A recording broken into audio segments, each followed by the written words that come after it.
We are almost approaching the end of the series of conversations, discussions, and presentations charting the future of mining as we know and as we want it to be.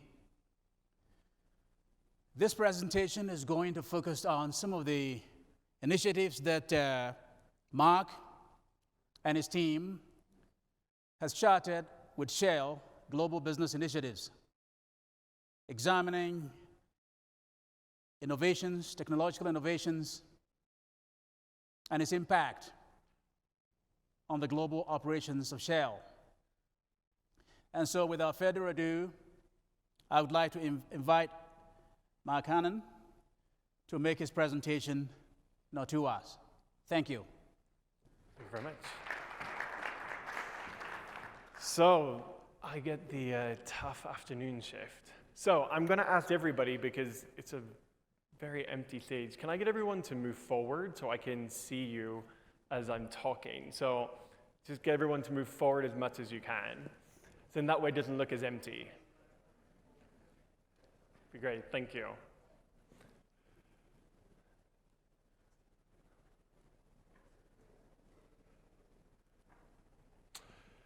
So my name is Mark Hannan. I am based in San Francisco, which is obviously a natural hub for innovation for mining.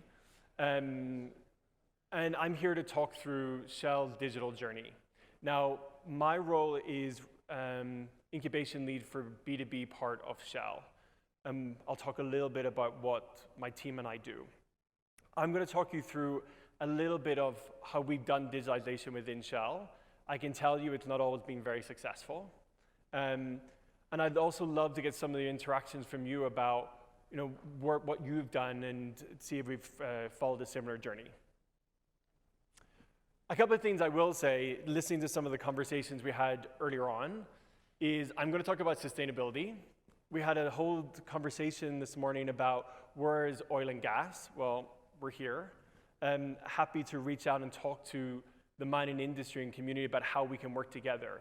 And one of the things that I've realized over the last year of really working a lot within the mining sector is a lot of the pain points and issues that we face in oil and gas are very similar that there are within mining. We've tackled and addressed some of them, which I think can help the mining sector. But again, you guys have tackled some things that I think can help us as well. And then the last thing, I am an old millennial, so I get that tick as well. So I think I've ticked oil and gas, sustainability, and millennial. So why is Shell focusing on digitalization? I guess one of the things that you all hear within the oil and gas sector is we're being disrupted because energy is changing, right? So you've got renewables, and we've got new market entries within our sector that weren't there 10 years ago. So we're having to compete with the Teslas of the world. But it actually goes much further than that. We're also competing with Google, Amazon, because they're also impacting our route to market and our supply chain. Interestingly, by a show of hands, who thinks that mining is being disrupted today? Shout out in some way how you think mining is being disrupted.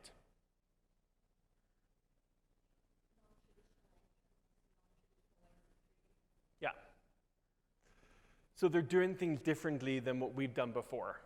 So if I'd said to you 5, 10 years ago that in my last job, my biggest competitor was Amazon, the people in the room would have laughed at me.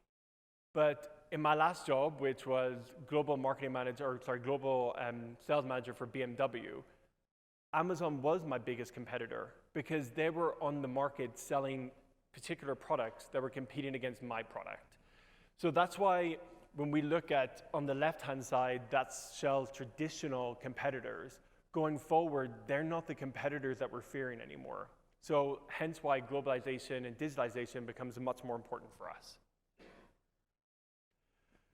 On top of that, so you've got non-traditional entrants within the field, but also technology is changing rapidly, which also means that the barriers to entry within the energy sector are also changing rapidly as well.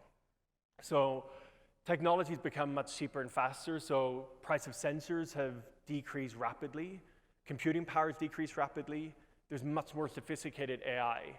All of this has meant that the Googles of the world are competing at a much faster speed than we can do things in the past. Obviously not today, which I'm going to tell you why that is. So a little bit about why I think Shell is different and why we can still do and compete with the likes of Amazon and Google and Tesla. One, we have experience of doing innovation and technology. So we've been at the advent of innovation since the 1970s with underground robots, and we're still doing that today. Shell is still very much a technology company. We're still very much driven by engineers and R&D. And collaboration, I think one of the things that we talked a lot this morning about was partnership. And one of the things that I'm hoping to do by the end of my presentation is get one of you to put your hand up and agree to partner with me. So that's, I think I'm going to look out to all of you by the end of this is to get a partner. But we've always looked to partnerships. And one of the learnings we've definitely had is if we're going to do digitalization and we're going to do innovation, doing it on your own, you're going to fail. And then resources, we currently have about 90,000 full-time Shell employees and about 120,000 contractors. We've invested a lot in making sure we've got expertise in different areas. And then when I show you how we've done innovation and digitalization, you'll see where they come to play. So I'm going to spend a little bit of time on this, and please interrupt me and ask questions.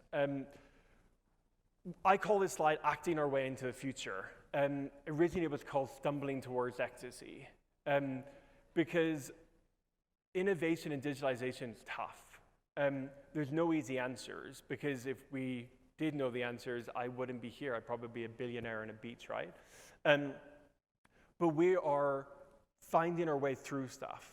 And the first thing I'm going to tell you is, for you to want to do innovation and digitalization, you have to accept failure. So inside of Shell, it's been a long journey, but our senior managers now accept that we're going to fail. Failure is no longer a bad thing within Shell. Failure means that you've learned something and you won't make that mistake again. Second thing is having a digital vision. That sounds easy to do, right? And we're in our about 25th iteration of what our vision should be. And why has it changed so much? Because we've spoken to people like you. One of my previous jobs, my line manager came to me and said, Mark, you've got this exciting new job. You're going to launch a new global product. I was like, yes, amazing. You're going to launch it in 140 countries. The branding's done. You're just responsible for the sales and marketing of it. Great. Okay, so who am I selling to? Oh, I don't know. Okay, so why are we developing the product? Oh, our technology guys thought this would be a great thing to do. Shell is no longer like that. Shell, the first thing we always ask ourselves is, what pain are we trying to solve with this? So it always goes back to, what have you heard from a customer? So one of the first things that we did when we started looking at mining and how we help the mining sector, over the last 6 months, we've interviewed about 600 to 700 people within mining. And why are we doing that is we want to make sure that the services and products that we develop are what you want. It's not our interpretation or assumption of, oh, this might be great for mining customers or any type of customer. So it always starts with, what does the customer want? Customer centricity and what the customer pain point is. And then that's the starting point for your vision. Where do we want to be in 5 or 10 years? And with Inside Shell, we take 2 approaches to this. So as I said, I'm in the incubator side, and then we also have an accelerator side. Accelerator sides are focused on internal projects. So how do we commercialize, or how do we make sure that we digitalize our core business? So this might be a big thing that we've done within upstream. We've got a lot of corrosion within our gas wells or in our offshore rigs.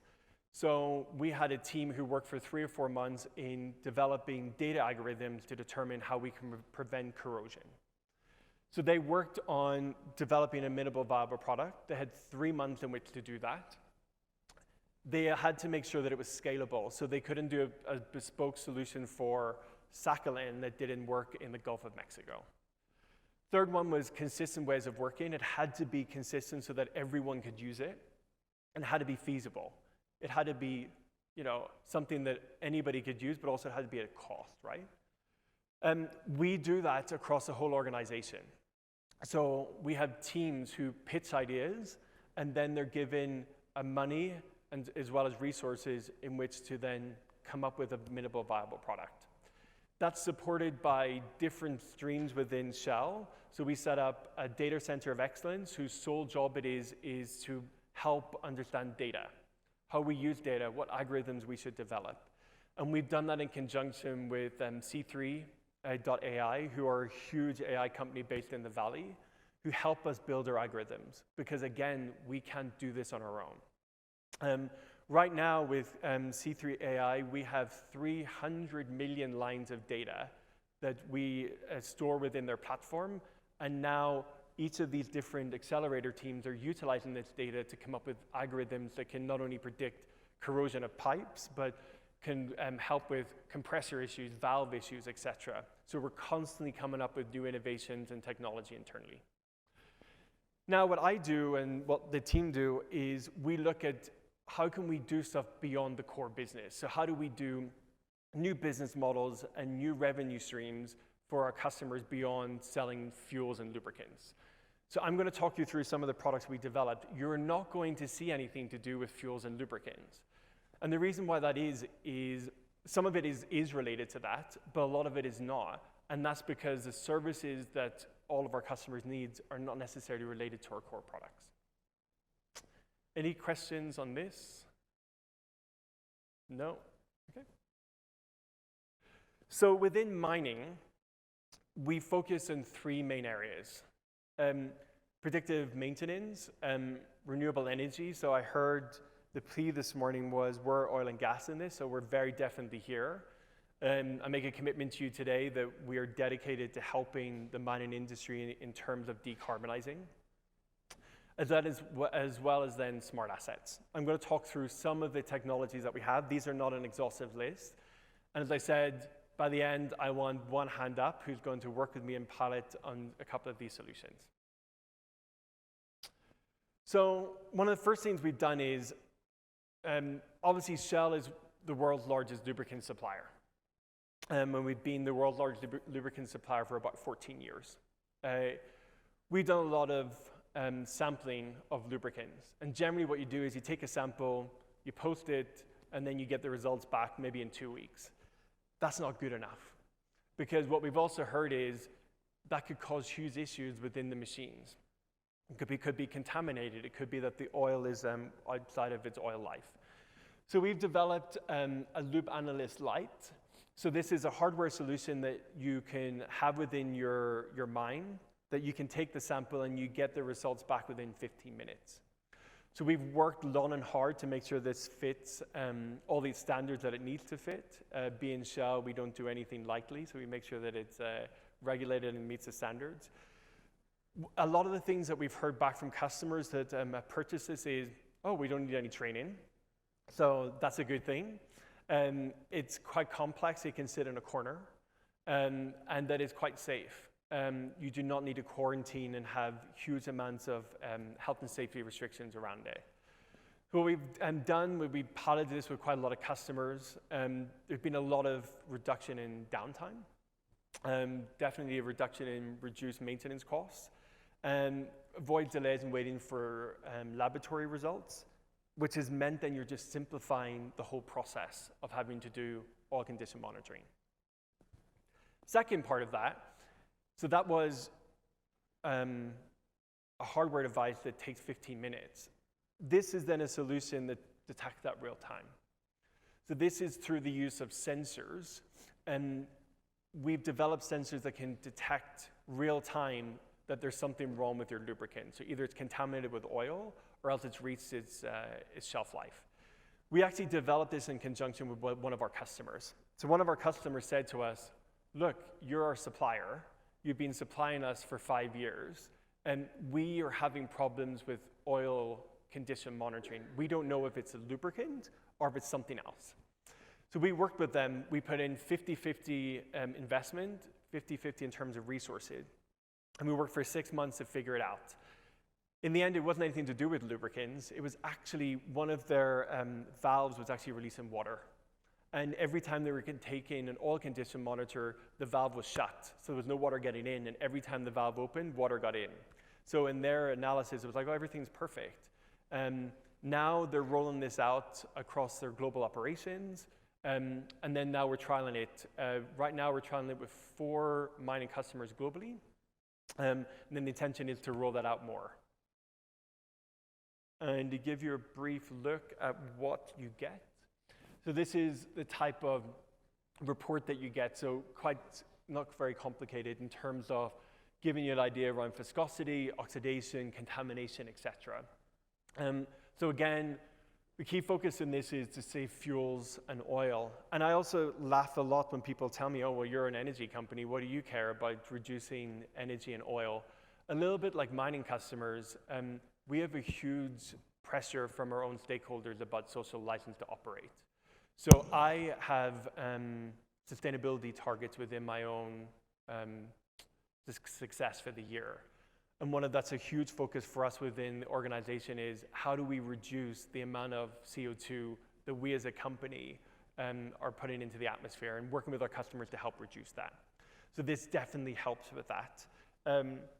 Reduces failure and downtime, and then you can monitor your lubricants real time.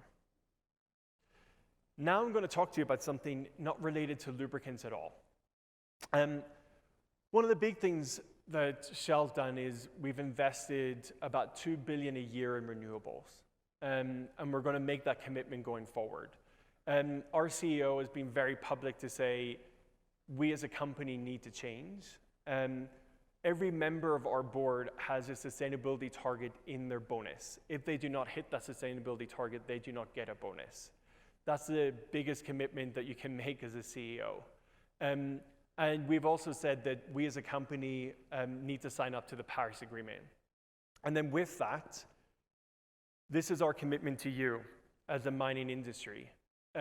Through Renovar, we want to help both active operations as well as closed sites use renewables in order to reduce the CO2 in the atmosphere, as well as then increase your social license to operate.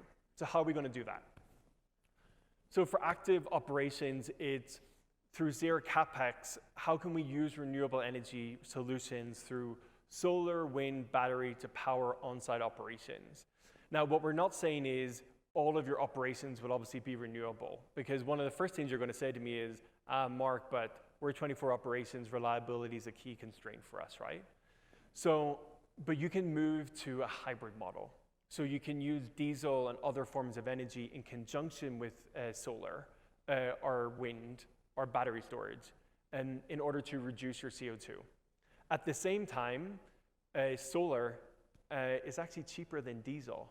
If you look at a lot of your mine operations, how much are you spending in transportation of diesel to your mine sites?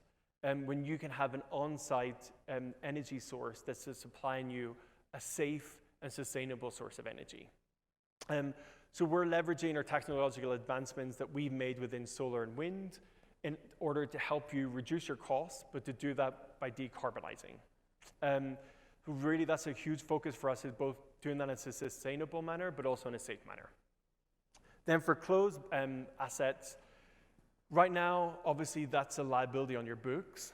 But by using renewables, you can use that into an asset and get that liability off your books, and then also extend into a second life some of your brownfield sites.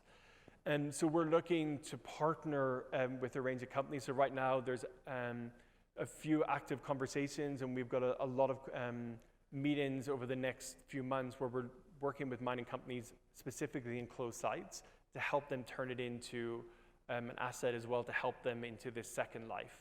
In terms of active operations, again, we've got some projects that we're currently working on, but if this is something that you feel passionate about and want to talk to us, really open. We've got a dedicated team who are looking at this, who can walk you through that and come up with different solutions for your particular mine. This I'm really passionate about, because if we as Shell do not make the initiative in which to try and change, we're not going to change. And then lastly, A couple of people have said to me over the course of today is, well, oil and gas and mining are very similar. And in a lot of ways they are. So I talked to you about these 300 million lines of data. Right now, we've created 1,000 different algorithms to determine process safety incidents across our whole value chain, everywhere from upstream to midstream to refining. And some of these we've tested with mining customers, and they see value in them. So one of them, for instance, is detecting pipe erosion sensors for erosion of pipes, as well as compressors and tanks. Right now, this algorithm is deployed within 800,000 different pipes of assets within Shell. So we've tested it. And I think if anybody knows anything about Shell, we don't say that anything works until we've rebroken it, and then stitched it back together. And some other things we've done is developed 3D printing for metal spare parts. If you think about our operations are largely offshore, and this has been a huge cost saving, as well as then getting critical parts and not having downtime. And then the third one is we've done a lot around safety algorithms. This is a huge concern for us to make sure that our people are safe in the operations in which they're working in.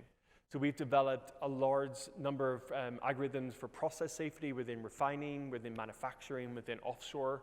And again, we believe that these are applicable to some of the operations that you have within your process mills, within your tailing dams, etc. And if you are interested in some of this, and again, I'm going to come around and make sure I get my hand, these are the people to reach out to. So please take this picture. If any of this is interesting to you, please email these people, or also email me directly. So my name is very easy. It's mark.hannan@shell.com. Please reach out to me directly and talk about pilot opportunities or where you think the partnerships may work. As I said, we will not be able to do this on our own, and partnership is going to be key for us all to succeed. So, questions. I hope I haven't bored you all to death, given that it's the end of the day. Any questions, comments, thoughts?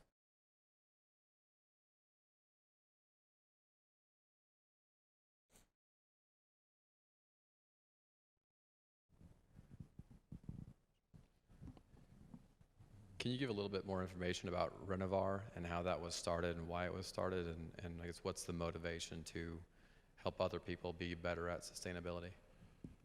Yeah, great question. When we did a piece of work with mining customers, the key thing we always heard from them is, I want to be more sustainable, I just don't know how. And there was a lot of startups who were doing stuff in this sector, but they didn't trust them. So they didn't know they were going to be here in 10 years' time. Third thing was the amount of energy derived from renewables within the mining sector is pretty low when you compare that to other traditional sectors that are in the B2B sector. And then fourthly, Shell has actually just started moving all of our own assets to renewables, which has been quite a tough process. And it was through all of that that we said, look, the mining industry and the oil and gas industry need to work together if we're going to survive and have a social license to operate. And if we're really, really strongly believe in trying to reduce CO2 emissions, the mining industry is a key part of that and a key part of a partnership that we need to do in order to do that. So that's really where it came out. Interestingly, when we started this, we knew about active operations. We didn't know that much about closed operations. So we've done a lot of closed sites ourselves, so of gas wells and of oil sands, et cetera, where we've done some renewable work, but we didn't know that that had applicability to other sectors. And definitely in some of the conversations we're having where we're trying to launch pilot sites in the US and Australia, the mining customers we've spoken to are really keen because this gets liability off their books, but also can help in terms of getting renewable energy to local remote communities in which they operate. So that's really where it generated from.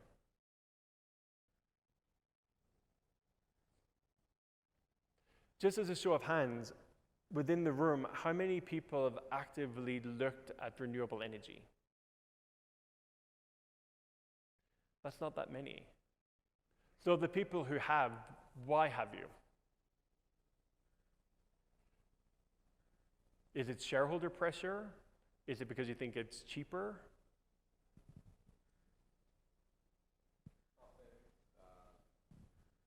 Local support. Yeah. So generally right now, solar prices are cheaper than diesel prices. And when we have had conversations with mining customers, I went in with maybe a very naive thought of, okay, if I can convince a mine that we can have a renewable mix with diesel, and that will be exactly the same price, and we can reduce their CO2 content by about 40%, we're going to get a round of applause. They're going to love that. That's not the case. So what we found is it needs to be a cost reduction, as well as having the sustainability targets. And what we found is that we can deliver that. So again, for the people who haven't looked at renewables, there's definitely a business case here to be made in terms of financials, but in terms of your social license to operate and your shareholders and your investors, there's a huge opportunity to be had in this space. On that last bullet point about being a partnership, helping local communities, can you just expand on that a little bit in terms of the specifics of that and what you're doing? Yeah, so a couple of things. One is in a couple of the remote sites we're looking at, we're working with utility company to put this back onto the grid so that the local community can have green energy and access to green energy, which will also be cheaper. And given that the constraints for some of these utility companies and some of these remote areas, they're actually pretty happy with that. Some of the other things we're looking at is we have a nature-based solutions division, which can help with afforestation to help plant trees, et cetera.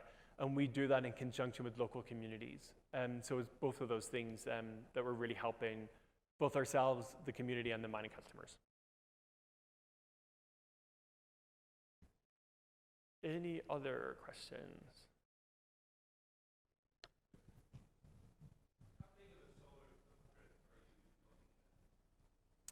For mining in particular?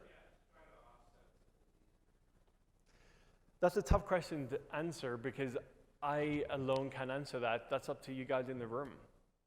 So we got to work in partnership to set realistic goals that we can do it together. So I can't sit up here and give you an arbitrary figure. We've got to do that together. And so one of the big mining companies we're talking in the figure of, within their operations of reducing CO2 by about 10% over the next 5 to 10 years. I think that's more than achievable. I actually think that's not ambitious enough, and we can be much more ambitious.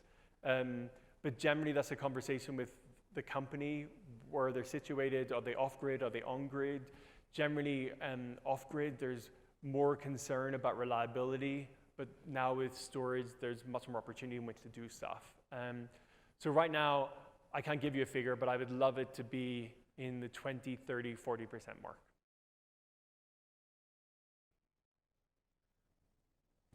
And then just quickly, in terms of the Shell assets, again, we've tested these, and these are now operational within our own sites. So either in our offshore facilities, in our refineries, in our manufacturing sites. So we've tested them, as I said, we've broken them apart. People have cried, not cried, then recried again. So these are things that we can pilot with you. They're proven and tested. And I'd love to test some of the stuff out to see if that can work for you guys. And then the first person who puts up their hand will obviously get that for free. So just let me know. Excellent. Thank you so much. Yep.